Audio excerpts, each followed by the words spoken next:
जन्म शताब्दी पुस्तक माला 37। खिलौनों ने अध्यात्म का सत्यानाश कर दिया। लेखक श्री राम शर्मा आचार्य।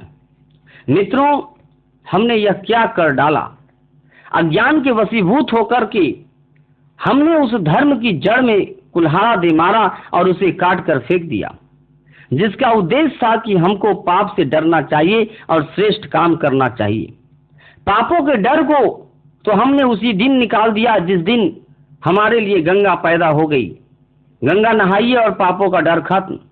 अच्छा साहब, चलिए, एक डर तो खत्म हुआ, एक झगड़ा और रह गया है। क्या रह गया है? श्रेष्ठ काम कीजिए, त्याग कीजिए, बलिदान कीजिए, समाज सेवा कीजिए, अमुक काम कीजिए। पर इनका सफाया किसने कर दिया? बेटे, यह सत्यनारायण स्वामी ने कर दिया और महाकाल के मंदिर ने कर दिया। इन खिलौनों ने कर दिया। इन खिलौनों को देखिए और बैकुंठ को जाइए। अध्यात्म का सत्यानाश हो गया। अध्यात्म दुष्ट हो गया, अध्यात्म भ्रष्ट हो गया। भ्रष्ट और दुष्ट अध्यात्म को लेकर हम चलते हैं और फिर यह उम्मीद करते हैं कि इसके फलस्वरूप हमें वे लाभ मिलने चाहिए, वे चमत्कार मिलने चाहिए, वे सीढ़ियां मिलनी चाहिए और वे वरदान मिलने चाहिए। हर जगह है अध्यात्म की लाश। साथियों, यह कैसे हो सकता है? नास्तिकता का यह बहुत बुरा तरीका है और बहुत गंदा तरीका है जो आपने अख्तियार कर रखा है। यह नास्तिकता का तरीका है। इसमें आध्यात्मिकता के मूल सिद्धांतों को काट डाला गया है और कर्म कांडों की लाश को इतना ज्यादा सड़ा दिया गया है। जिस तरह से लाश जब एक बार सड़ जाती है तो उसका फूलना शुरू हो जाता है और फूल करके मुर्दा इतना बड़ा हो जाता है कि देखने में मालूम पड़ता है कि मरा हुआ आदमी तिगुना चौगुना हो गया। सड़ा हुआ अध्यात्म हमको 14-14 मंजिल के मंदिरों में दिखाई पड़ता है तथा यह मन आता है कि अभी और 14 मंजिलें बन गई होती तो हम सीधे बैकुंठ चले जाते और बीच में किराया भाड़ा खर्चा नहीं करना पड़ता। आध्यात्मिकता की लाश अखंड कीर्तनों के माध्यम से और भंडारों के माध्यम से इतनी फैलती और सड़ती जा रही है कि हमको मालूम पड़ता है कि अध्यात्म सब सड़ गया है, अध्यात्म मर गया, अध्यात्म का प्राण समाप्त हो गया, अध्यात्म का जीवन समाप्त हो गया। अब केवल अध्यात्म की लाश का बोलबाला है। हर जगह अध्यात्म की लाश बढ़ती चली जाती है। मित्रों, ऐसे समय में आप लोगों को यहाँ आना पड़ा। गायत्री उपासना, जिसके लिए हमारा सारे का सारा जीवन समर्पित हो गया। गायत्री उपासना जो हमारे जीवन का प्राण है, जिसके लिए हम जिएंगे और उसी के लिए मरेंगे, जिसके लिए हमने अपनी भरी जवानी निछावर कर दी। दूसरे आदमी भरी जवानी में तरह तरह की कामनाएं करते हैं। उस जमाने में हमने 6 घंटे रोज के हिसाब से 24 साल तक, 15 वर्ष की उम्र से लेकर 40 वर्ष की उम्र तक हम जमीन पर सोए। छाछ और जौ की 2 रोटियों के अलावा हमने तीसरी चीज ही नहीं देखी। नमक कैसा होता है 24 वर्ष तक हमने कभी छुआ ही नहीं। शक्कर कैसी होती है 24 वर्ष तक हमारी निगाह में ही नहीं आई। साग दाल किसे कहते हैं हमने जाना भी नहीं। केवल गायत्री उपासना के लिए सारी दुनिया हमको पागल कहती रही, बेवकूफ और बेहुदा बताती रही। पैसा हम कमा नहीं सके, जमीन पर पड़े रहे, खाने का जायका हम ले नहीं सके, इंद्रियों का जायका उठा नहीं सके, यश प्राप्त न कर सके, सम्मान प्राप्त न कर सके। जिस गायत्री मंत्र के लिए, जिस गायत्री की महत्ता के लिए बेटे हम निछावर हैं और हमारा जीवन जिसके लिए समर्पित है, वो ऐसे ही महत्वपूर्ण शक्ति है जिसका आधार इतना बड़ा है कि मनुष्य के भीतर वह देवत्व का उदय कर सकती है और मनुष्य अपने इसी जीवन में स्वर्ग जैसा आनंद लेने में समर्थ हो सकता है। मित्रों, ऐसी महत्वपूर्ण शक्ति, चमत्कारों की देवी की, ज्ञान की देवी, विज्ञान की देवी, सामर्थ्य की देवी गायत्री माता, जिसका कि हम इन शिविरों में अनुष्ठान करने के लिए आपको बुलाते हैं। हमारी बड़ी भावना थी कि इन शिविरों में हम लोगों को अनुष्ठान करने के लिए बुलाएं, पर क्या करें, आप तो हमें कई तरह से परेशान कर देते हैं, हैरान कर देते हैं, हमारा मानसिक संतुलन खराब कर देते हैं।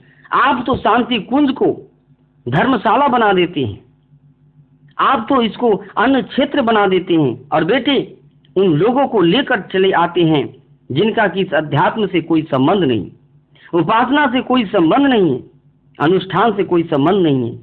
आप भीड़ लाकर खड़ी कर देते हैं और हमारा अनुशासन बिगाड़ देते हैं।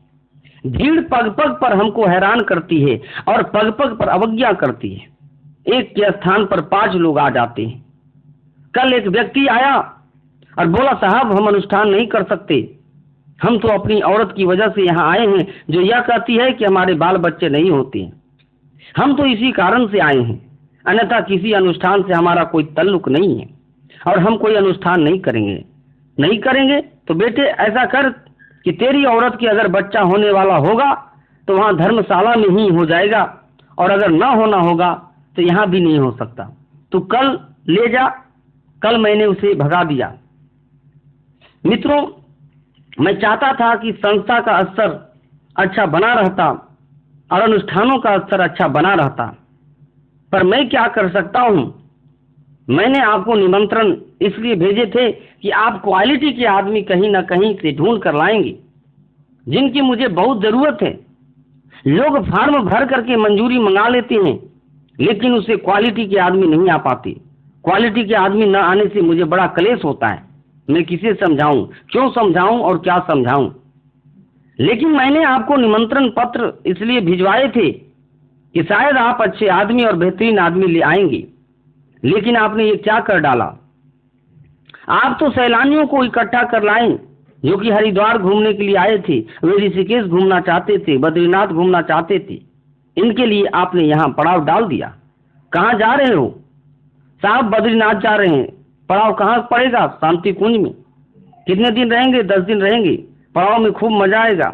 वहाँ सस्ता भोजन मिलता है, ठहरने को फोकट में मिलता है, कोई किराया खर्च नहीं करना पड़ा, वहाँ पर वरदान भी फोकट में मिलता है। चलिए गुरुजी से आशीर्वाद लेंगे। बेटे आपने यह क्या कर डाला? आपने सत्यानाश कर दिया। बेकार के आदमी, बुढ़े बुढ़िया, सड़े गले, लूले लंगड़े, काने कुबड़े, जो न अध्यात्म को समझते हैं, न भजन को समझते हैं, न पूजा को समझते हैं, सैलानियों के तरीके से तमाशा देखने के लिए हरिद्वार चले थे, आपने लाकर उन्हें मेरी गर्दन पर सवार कर दिया। बेटे आपने यह कैसी आफत बुला ली? आपने बेकार की भीड़ इकट्ठी कर ली, जिसे देखकर मुझे दुख होता है। मैंने शिविरों का आयोजन इसलिए किया था कि इनमें अच्छे लोग आएंगे, समझदार लोग आएंगे, लेकिन आपने निकम्मों की, वाहियात लोगों की भीड़ इकट्ठी करके तमाशा बना दिया है। मैंने इसलिए तमाशबीनों पर प्रतिबंध लगाए थे, बच्चों पर प्रतिबंध लगाए थे, बुढ़े बूढ़ियों पर प्रतिबंध लगाए थे, ताकि अनावश्यक आदमी और बेकार ही भीड़, बेकार के दर्शक जमा ना हो जाए और यहाँ का स्तर खराब ना करे। धर्मशाला की तरह से यहाँ भी नरक न बना डाले और हमको परेशान न कर डाले। लेकिन आपने तो वही कर डाला यहाँ। बेटे जो मैं नहीं चाहता था, आपने वही परेशानी कर दी। खैर चलिए, जो हो गया सो हो गया। मित्रों, गायत्री मंत्र कितना सामर्थ्यवान मंत्र है। मैं चाहता था कि उस सामर्थ्य का लाभ उठाने के लिए मेरे बाद दूसरे आदमी भी रहे होते तो मजा आ जाता। अभी जो लोग रोज गालियां दिया करते हैं और कहते हैं कि हमको 3 साल गायत्री मंत्र जब करते हो गए पर इससे कोई फायदा नहीं हुआ।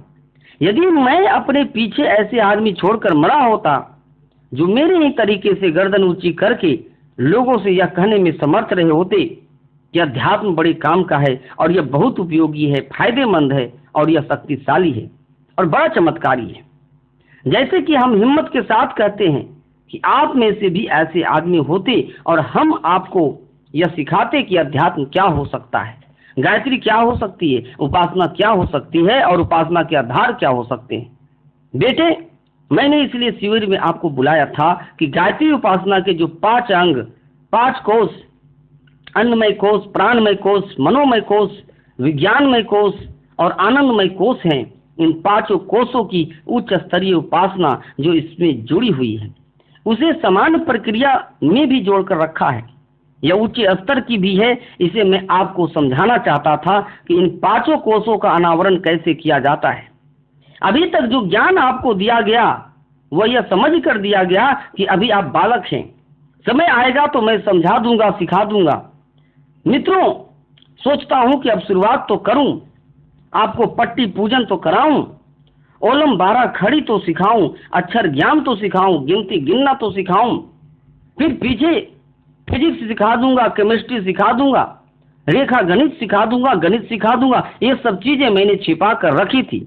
अभी मैंने आपको गिनतियां याद कराई थी और पहाड़े याद कराए थे और आपको जप कराना सिखाया, अनुष्ठान करना सिखाया, माला घुमाना सिखाया था। प्राणायाम करना सिखाया था और इनकी विधि सिखाई थी, कर्मकांड सिखाया था। इन सब का प्राण तो मैंने सिखाया भी नहीं था। मैं चाहता था कि चलते चलते इनका प्राण सिखा जाऊं, ताकि आपका अध्यात्म जीवंत हो सके, ताकि आपकी उपासना जीवंत हो सके, और जीवंत उपासना का जो लाभ आपको मिलना चाहिए वह लाभ आपको मिलने में समर्थ हो सके, और आप अपनी जिंदगी में यह अनुभव कर सके कि हमको कोई ऐसी चीज बताई गई थी। अगर हमने नहीं की तो ठीक है, लेकिन की तो उसका पूरे का पूरा फायदा उठाया। हम आपको ऐसे ही अध्यात्म सिखाने के इच्छुक हैं। आपको ऐसा अध्यात्म सिखाना चाहिए और ऐसा अध्यात्म जानना चाहिए। मित्रों, अध्यात्म में आत्मशोधन पहली प्रक्रिया है। पंचमुखी गायत्री के 5 मुखों को 5 दिशाओं 5 धाराओं गायत्री उपासना के 5 टुकड़ों में बांट दिया गया है। इसमें 3 चरण है, एक पर्व है, इसमें एक ओम है। गायत्री 5 हिस्सों में बटी हुई है, जिसकी हम 5 हिस्सों में व्याख्या कर सकते हैं। इसको हम 5 कोशों का जागरण कर सकते हैं। इसके लिए हम आपको 5 उपासनाएं सिखा सकते हैं, जिसे आपको समझना चाहिए। गायत्री माता का पहला वाला खंड वह है जिसे हम प्रत्येक क्रिया कृत्य के साथ साथ सबसे पहले सिखाते हैं और कहते हैं इसके बिना कोई कृत्य पूरा नहीं हो सकता। वह क्या हो सकता है? वह है आत्मशोधन की प्रक्रिया। आत्मशोधन प्रक्रिया के कौन कौन से अंग हैं? आप उसके बिना जप नहीं कर सकते, उसके बिना हवन नहीं कर सकते, उसके बिना कोई कर्मकांड नहीं कर सकते। यह तो हमारे कर्म का प्रारंभ है और यह हमारे अध्यात्म का प्रारंभ है, जिसको हम आत्मशोधन की प्रक्रिया कहते हैं। उसमें क्या क्या चीजें आती हैं बेटे? इसमें पहला अंग पवित्रीकरण का आता है। ओम अपवित्र पवित्रो वा सर्वावस्था गतो पीवा, यह पहला पाठ है। इसके बाद आपको 3 आचमन करना सिखाते हैं। 3 आचमन करने के बाद में प्राणायाम सिखाते हैं, न्यास सिखाते हैं, शिखा वंदन सिखाते हैं और आपको पृथ्वी पूजन सिखाते हैं। यह 6 क्रियाएं हैं जिन्हें सटकर्म भी कहा गया है। आप सटकर्म का प्राण समझिए और अध्यात्म की भूमिका में प्रवेश कीजिए और गायत्री उपासना के दरवाजे को खोलिए। आप उसमें घुसने का प्रयत्न कीजिए। यहाँ से प्रयत्न आरंभ होता है, इसके बाद और सब काम होते हैं। गायत्री जप इसके पीछे होता है, ध्यान उसके पीछे होता है और सब क्रियाकृत इसके पीछे होती है। सबसे पहले आपको यह क्रिया करनी पड़ेगी। अगर आपने यह नहीं किया तो आपका सब काम अधूरा है। आत्मशोधन की प्रक्रिया से आपको उपासना आरंभ करनी चाहिए थी। आत्मशोधन के पीछे क्या है बेटे? यह वास्तव में अपनी आंतरिक सफाई की प्रक्रिया है। आंतरिक सफाई किस तरह से की जाती है? जिस तरह से आपने जमीन से कच्चा लोहा निकलते देखा है। भारी और कच्ची मिट्टी का नाम लोहा है। भारी मिट्टी लोहा कैसे हो जाती है? स्टील कैसे हो जाती है? बेटे, उसको गर्म करना पड़ता है, शोधन करना पड़ता है। इसकी मिट्टी अलग निकाल देते हैं, जला देते हैं।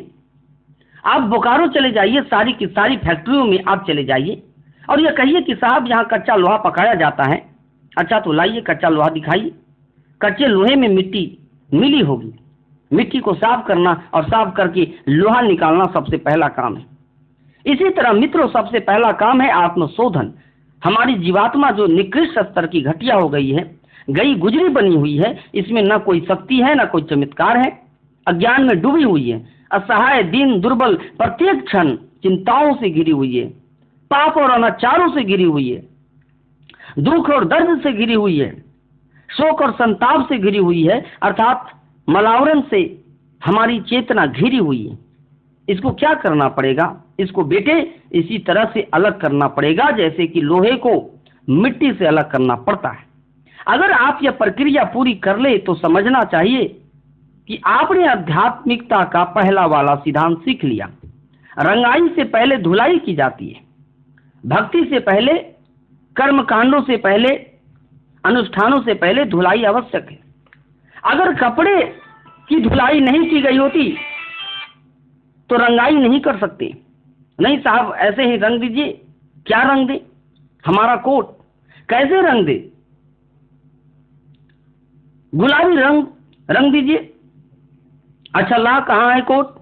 तेल में डूबा हुआ, मैल में डूबा हुआ, मिट्टी में डूबा हुआ है, सारा का सारा मैला पड़ा है। बेटे यह नहीं रंगा जा सकता। नहीं साहब रंग दीजिए। बेटे हम गुलाबी रंग रंगेंगे तो हमारा रंग खराब हो जाएगा, यह नहीं रंगा जा सकता। यह कैसे रंगा जा सकता है? इसको पहले धोबी के यहाँ ले जाओ। धोबी क्या करेगा? इसके ऊपर जो मलिनताएं चढ़ी हुई है उन मलिनताओं को वह पहले साफ करेगा, पापों को साफ करेगा, अनाचारों को साफ करेगा। जिस दिन वो सारे के सारे जो आवरण चढ़े हुए हैं उन्हें साफ कर देगा, उस दिन तू हमारे पास ले आना। फिर जो भी रंग कहेगा हम तेरे कुर्ते को उसी रंग से रंग देंगे। महादेव जी का गुलाबी रंग रंग देंगे, हनुमान जी का पीला रंग रंग देंगे, लक्ष्मी जी का वासंती रंग रंग देंगे।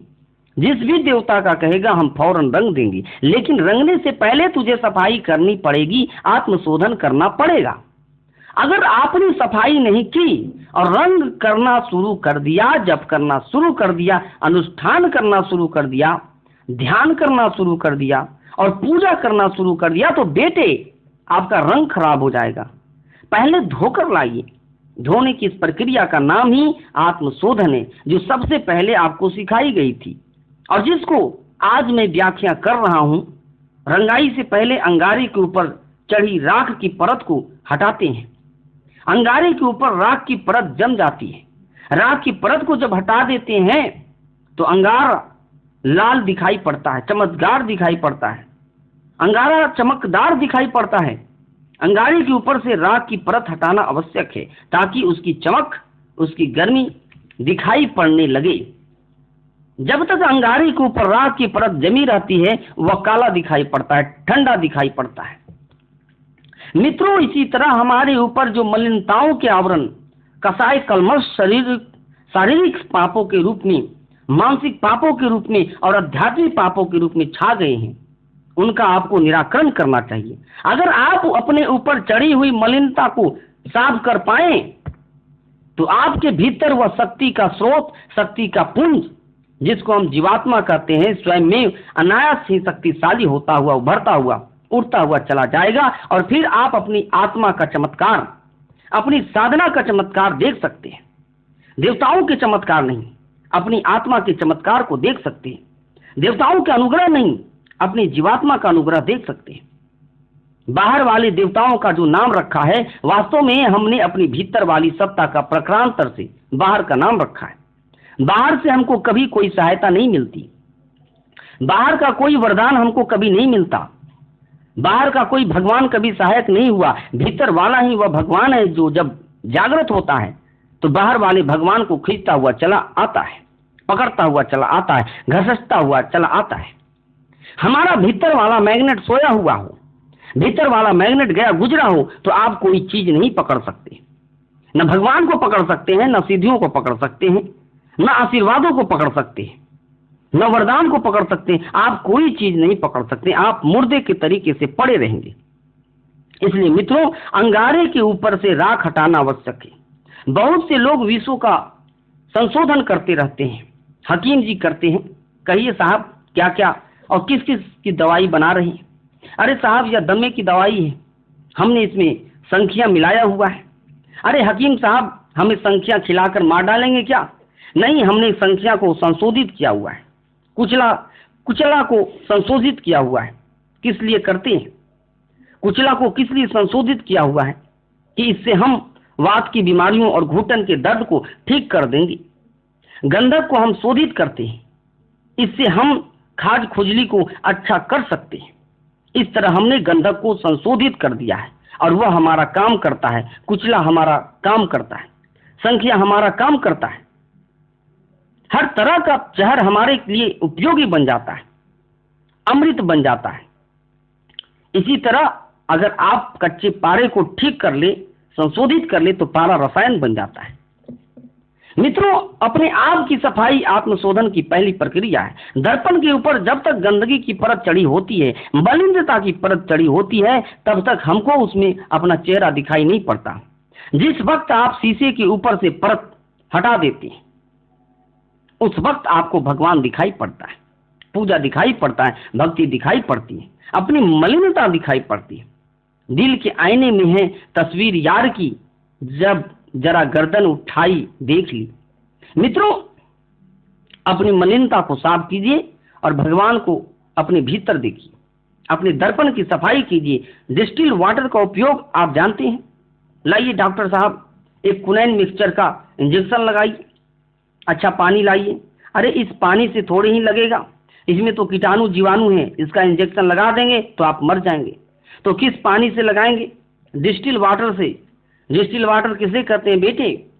उसे कहते हैं जो भाप के द्वारा उड़ाया हुआ है। डिस्टिल वाटर अर्थात वह आदमी जो भगवान का भक्त कहला सकता है।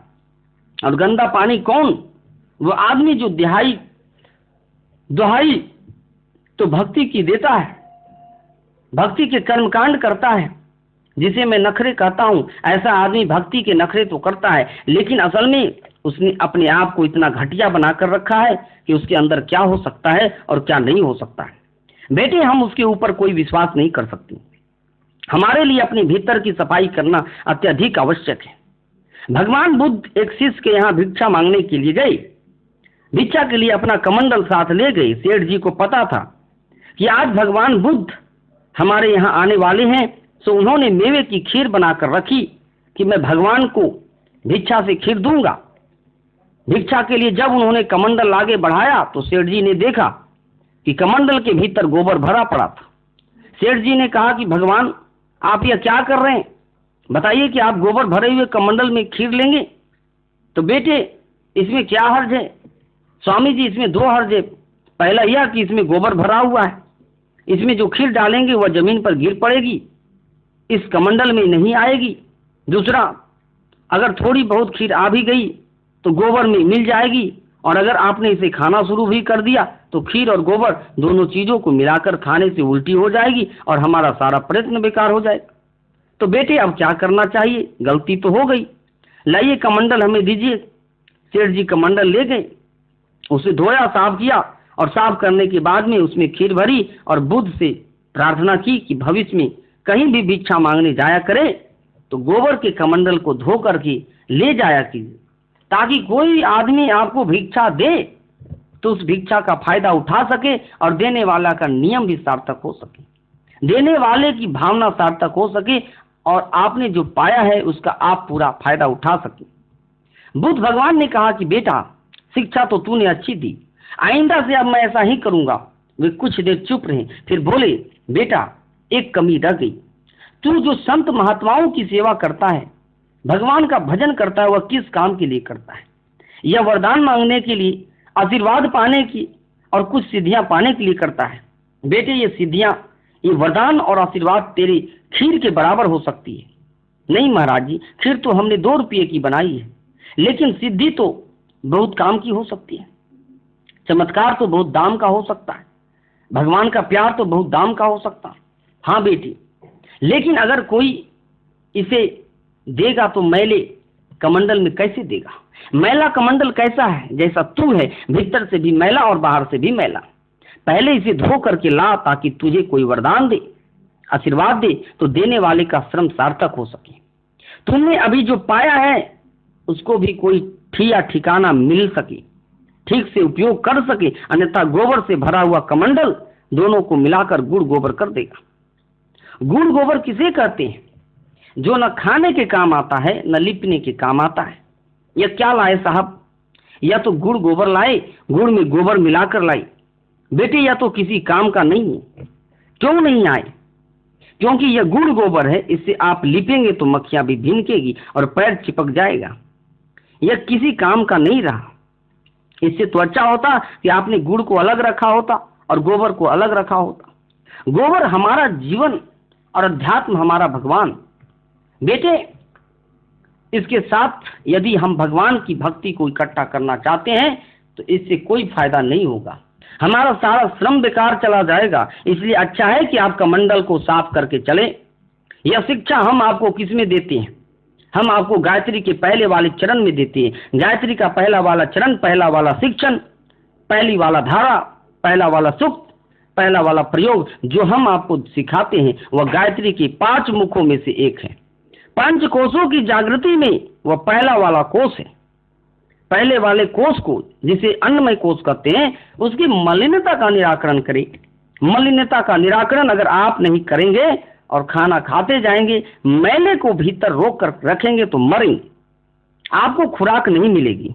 मित्रों, फिर आध्यात्मिकता की खुराक आपके हिस्से में नहीं आने वाली, किसी देवी देवता का वरदान नहीं आने वाला, आपको किसी सिद्ध पुरुष का अनुग्रह नहीं मिलने वाला है और कोई आध्यात्मिक चमत्कार नहीं दिखाई देने वाला है। अगर आप अपने आप को साफ करके यहाँ नहीं आएंगे तो बेटे हमको कई काम करने पड़ते हैं, पसीना निकालना पड़ता है। अगर हम पसीना नहीं निकालें तब, पेशाब ना करें तब, सांस नहीं ले तब, इन सब के द्वारा जो हम मलिनताओं को निकालते हैं, अगर हम इन मलिनताओं को नहीं निकालें, अर्थात सांस नहीं ले, पसीना नहीं निकाले, पेशाब नहीं करे, तब मलिनताएं हमारे शरीर में जमा होती चली जाएगी। और मित्रों, कोई और तो मरेगा नहीं, कोई और तो मारेगा नहीं, हमारी कोई हत्या करने तो नहीं आएगा, कोई चाकू और छुरी लेकर के तो नहीं आएगा, लेकिन मलिनताएं हमको मार डालेगी। इसलिए मेरी आप सबसे एक ही अपेक्षा है कि आप अंदर की मलिनताओं को साफ करें। आज की बात समाप्त। ओम शांति।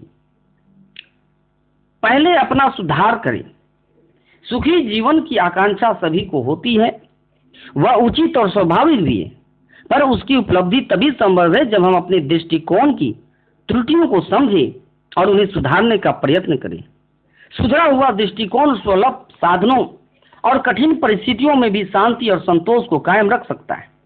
गरीबी में भी लोग स्वर्ग का आनंद उपलब्ध करते देखे जाते हैं, पर यदि दृष्टिकोण अनुपयुक्त है तो संसार के समस्त सुख साधन उपलब्ध होते हुए भी हमें सुखी न बना सकेंगे।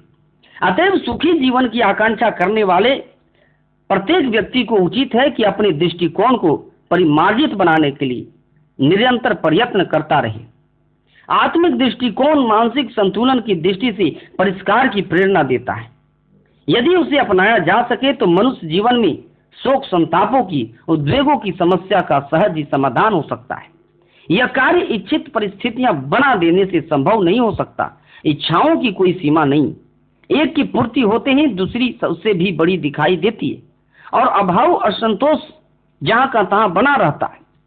यदि साधन जुटा देने भर से सुख संतोष प्राप्त करना संभव रहा होता तो सभी साधन संपन्न व्यक्ति संतुष्ट पाए जाते, किंतु वे तो अभावग्रस्त लोगों की अपेक्षा और भी अधिक विक्षुब्ध पाए जाते। मनुष्य की दूरदर्शिता जब कभी गंभीरता पूर्वक आजीवन प्रसन्नता बनाए रहने का उपाय खोजेगी, तब उसे एक ही मार्ग मिलेगा कि अध्यात्मवाद की नीति अपनाई जाए और मन क्षेत्र को परिष्कृत किया जाए। अध्यात्म को मोटी दृष्टि उपेक्षणीय और महत्वहीन मानती रही है। यह उसकी भारी भूल है। यह वह चाबी है जिसके सहारे मानवीय सत्ता की घड़ी के सब कलपुर्जे घूमते हैं। अवस्थाओं के अनुरूप मस्तिष्क काम करता है, मस्तिष्क के निर्देश पर शरीर चलता है। शरीर की हरकतें परिस्थितियां उत्पन्न करती है। ये परिस्थितियां ही सुविधाएं और विपत्तियां बनकर सामने आती है। तथ्यों को समझा जा सके, इस निर्णय पर पहुंचना होगा कि उलझी परिस्थितियां सुधारने के लिए मनुष्यों की गतिविधियां सज्जनोचित होनी चाहिए। यह तब संभव है जब विचार पद्धति का परिष्कार, दृष्टिकोण का उत्कर्ष किया जाए। यह कार्य विचारों की काट करने से भी एक सीमा तक पूरा होता है, पर समग्र समाधान अवस्थाओं में उत्कृष्टता के तत्व भर देने से ही चिरस्थायी हो सकता है। उतले स्तर के सुधार सामयिक ही सिद्ध होती है और तनिक सा अवसर मिलते ही पुरानी दुष्टता फिर अपना परिचय देने लगती है।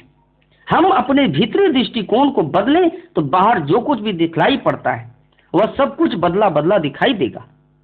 आंखों पर जिस रंग का चश्मा पहना होता है, बाहर की वस्तुएं उसी रंग की दिखाई पड़ती है। अनेक लोगों को इस संसार में केवल पाप और दुर्भाव ही दिखाई पड़ता है, सर्वत्र उन्हें गंदगी ही दिख पड़ती है। इसका प्रधान कारण अपनी आंतरिक मलिनता ही।